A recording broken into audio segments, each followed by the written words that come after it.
Shalom anak-anak Tuhan yang dikasihi dalam Kristus Yesus. Hari-hari ini tentu banyak hal yang sudah kita lalui.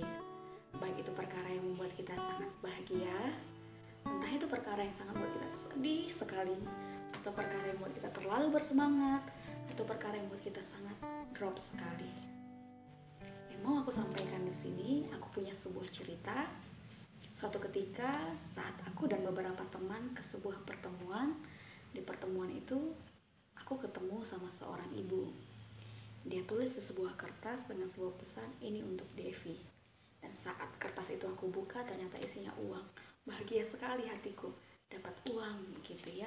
Uang salah satu hal yang dibutuhkan oleh banyak orang. Tapi satu hal yang aku kerjakan di dalam diriku, di dalam hati aku bertanya kepada Tuhan, berdoa, Tuhan, ini uang untuk siapa? Lalu uangnya aku simpan. Besoknya aku dan beberapa teman pergi. Nah, ketemu sama seorang abang, dia baru selesai mengerjakan sebuah kegiatan. Ternyata dia butuh uang.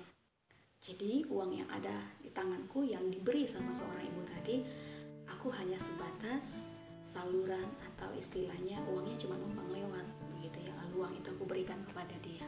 Hatiku bersuka cita. Di perkara yang kedua, ada satu perkara seorang adik datang bercerita. Aku punya persoalan, dan persoalan itu berbicara tentang persoalan keluarga. Untuk dia persoalan itu cukup berat, untuk beberapa orang mungkin persoalan itu begitu ringan. Nah, persoalannya adalah saat dia berdoa, dia ceritakan kepada Tuhan apa yang menjadi pergumulannya, dan setelah selesai berdoa, hatinya tetap kacau. Ada dua hal yang terjadi, kasusku dengan kasusnya, dan ada dua hal sikap di sana.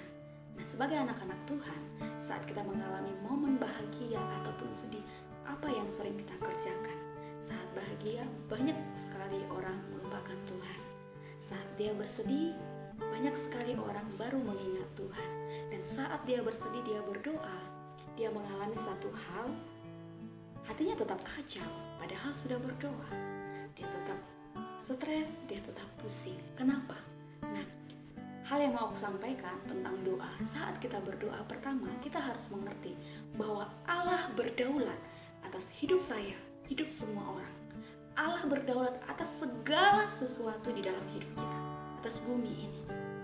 Jadi saat kita datang kepada Tuhan, penting sekali di pikiran kita, di hati kita, di batin kita dicatat bahwa Allah berdaulat. Saat kita mengerti benar bahwa Allah berdaulat, di sana ada penyerahan hidup. Pernah mengalami sebuah persoalan cukup berat dan sangat menggelisahkan hati. Tapi ada satu pernyataan di dalam hati, Allah berdaulat atas hidupmu, bahkan atas apa yang terjadi. Sehingga aku mengalami kelegaan. Dan disitulah terjadi mujizat yang sangat besar. Tuhan merindukan kita sebagai anak-anak Tuhan benar-benar mengalami penyerahan total kepada Tuhan. Dengan perkataan yang aku sampaikan tadi bahwa Allah berdaulat, maka disitulah lahir sebuah sikap. Aku menyerah. Besok perkaraku menjadi selesai. Ada jalan keluar. Aku diberkati dengan sebuah kemenangan. Yang kedua, saat kita berdoa, fungsi daripada berdoa, kenapa kita harus berdoa? Kita harus mengerti bahwa kita dijadikan oleh Tuhan dan hanya untuk Tuhan. Kenapa kita harus berdoa? Agar kita mengerti bagaimana kita menghabiskan waktu-waktu kita. Kita tahu bahwa doa adalah strategi perang yang Tuhan pernah sediakan supaya kita mengalami kemenangan demi kemenangan di dalam hidup kita. Kita menang dalam menghadapi persoalan. Kita menang dalam mengelola berkat yang Tuhan kasih. Kita menang di dalam mengerjakan, menghabiskan waktu demi waktu. Saya tertarik dengan sebuah pesan yang Tuhan kasih di Yohanes 4 itu yang mencatat bahwa makananku ialah melakukan kehendak Bapa yang mengutus aku. Sebagai anak-anak Tuhan yang mengerti dia dijadikan oleh Tuhan dan hanya untuk Tuhan, dia akan tahu bahwa makanannya ialah melakukan kehendak Bapa. Nah, untuk kita boleh mengerti apa yang menjadi makanan artinya, untuk kita boleh mengerti bagaimana kita menyelesaikan hidup kita, bagaimana kita menyelesaikan persoalan kita, bagaimana mengelola anugerah-anugerah Tuhan, kita harus mendekat kepada Allah yang hidup. Kita harus menempel kepada Dia, karena hanya Dia yang tahu bagaimana menyenangkan hatinya, karena hanya Dia yang tahu jalan-jalan kehidupan kita. Jadi untuk kita bisa tepat melalui jalan-jalan kehidupan kita, kita harus datang kepadanya. Kita harus bertanya, bagaimana, harus apa, seperti apa Tuhan, caranya beritahu. Dan kita tahu bahwa Yesus Setiap kali selesai mengajar, dia selalu menyisihkan diri lalu dia berdoa. Sebelum dia pergi memberitakan Injil, pagi-pagi benar dia berdoa.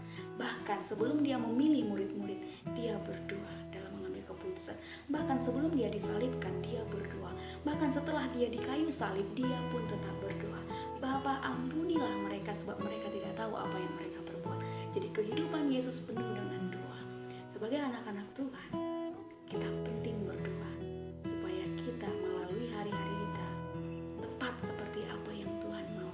Penuh kemenangan demi kemenangan, penuh dengan gairah, karena doa adalah strategi perang yang Tuhan pernah sediakan untuk kita hidupi, untuk kita ambil dan kita gunakan supaya kita mengalami kemenangan demi kemenangan. Jadi untuk teman-teman semua, mari berdoa, mari antusias, mari semangat, mari bergairah. Jangan pernah lewatkan hidupmu tanpa doa. Jangan pernah lewatkan hari-harimu, perkara-perkaramu tanpa seruan di dalam hatimu kepada Tuhan. Itu saja yang mau saya sampaikan hari ini. Semoga kita semua